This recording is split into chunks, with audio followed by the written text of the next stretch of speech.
और बड़ी खबर का रुख कर रहे हैं बिहार से। आपको बता दें, जहां चुनाव के बीच कांग्रेस का बड़ा आरोप, बिहार में सरकारी फाइलें चोरी हो रही हैं। ये आरोप लगाया है पवन खेड़ा ने। भ्रष्टाचार की फाइलों में आग लगाने की तैयारी, कई मंत्री घर खाली करने की तैयारी में हैं। बिहार में वोट चोरी से ज्यादा फाइल चोरी हो रही है, ये कहते हुए पवन खेड़ा ने बड़ा हमला बोला है नीतीश सरकार पर, एनडीए गठबंधन पर, और कहा कि कई मंत्री घर खाली करने की तैयारी में हैं। क्या कुछ कहा है आपको सुनाते हैं। सुना है फाइलें भी गायब की जा रही हैं। आजकल में अगर किसी सरकारी भवन में आग लग जाए तो समझ लीजिएगा कि सब कुछ चुराया जा रहा है, सबूत मिटाए जा रहे हैं भ्रष्टाचार के। अब आप आज पता लगाइए कि कौन कौन सा मंत्री और उप मुख्यमंत्री है जो अपना घर खाली करने के लिए पैकिंग कर रहा है। जरा देखिएगा, आज ये अच्छी खबर है। वोट चोरी को लेकर के लगातार सवाल, यहाँ फाइलें चोरी हो रही हैं, आप कह रहे हैं वोट चोरी नहीं होने देगा बिहार। सवाल हमारे वाजिब हैं, रोज उठा रहे हैं। वीवीपैट की पर्चियां कूड़ेदान में मिल रही हैं और चुनाव आयोग जवाब नहीं दे रहा। लेकिन बिहार और बिहार का सजग मीडिया वोट चोरी नहीं होने देगा।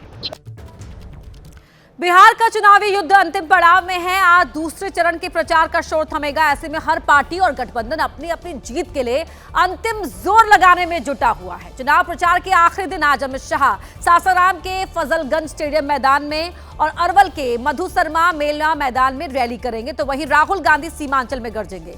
किशनगंज और पूर्णिया में उनकी जनसभाएं होनी है। तेजस्वी भी आज 5 जिलों में 16 रैलियां करने वाले हैं। इसके अलावा यूपी के सीएम योगी आदित्यनाथ अररिया में 2 जगह सभा करेंगे।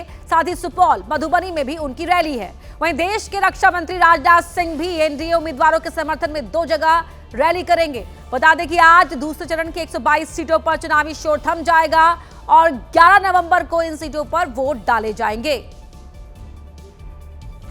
और तस्वीरें आप टीवी स्क्रीन पर देख सकते हैं। आज चुनाव प्रचार का शोर बिहार में थम जाएगा। बिहार विधानसभा चुनाव के लिए और उससे पहले यहां पर अलग अलग सियासी दलों के दिग्गज अपना पूरा दमखम लगाने के चुनावी मैदान में गरजेंगे।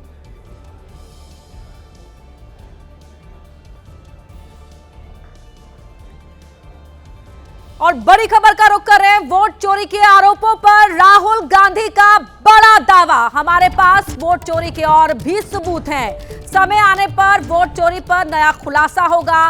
वोट चोरी से भारत माता का नुकसान हो रहा है।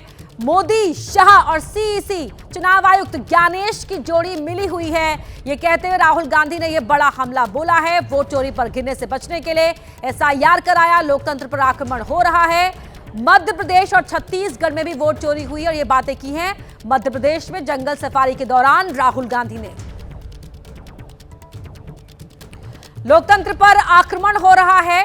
मोदी, शाह और ज्ञानेश की जोड़ी ने वोट चोरी की है। वक्त आने पर और बड़ा खुलासा करेंगे, ये कहते हुए तीखा प्रहार किया है एनडीए गठबंधन पर और चुनाव आयोग पर। राहुल गांधी ने कहा कि वोट चोरी से भारत माता का नुकसान हो रहा है। समय आने पर वोट चोरी पर नया खुलासा होगा, क्योंकि हमारे पास और सबूत हैं।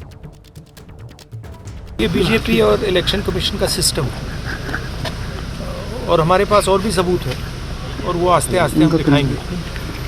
बट मेन मुद्दा वोट चोरी का है और एसआईआर उसको अब कवर अप करने का है और इंस्टीट्यूशनलाइज करने का सिस्टम है। मतलब हमारे पास बहुत अलग अलग इंफॉर्मेशन है, बहुत डिटेल में इंफॉर्मेशन है और वो हम रिलीज करेंगे। अभी तो थोड़ा सा ही दिखाया है।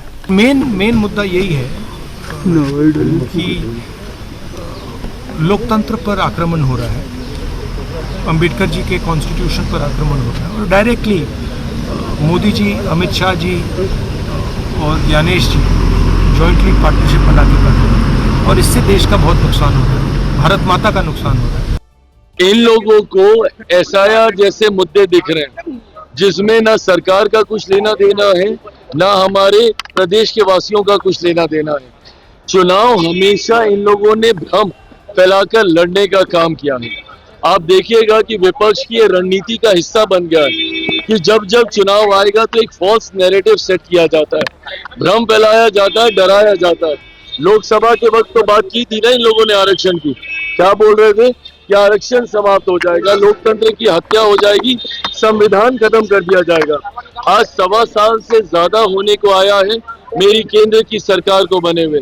आप बताइए, प्रधानमंत्री नरेंद्र मोदी जी के नेतृत्व में किसका आरक्षण छीन लिया गया, कहाँ का संविधान खत्म हुआ, या किसकी कहाँ की लोकतंत्र की हत्या कर दी गई।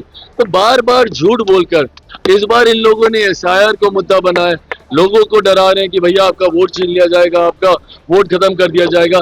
पर एक बार भी इन्होंने अधिकृत आपत्ति दर्ज कराना जरूरी नहीं समझा।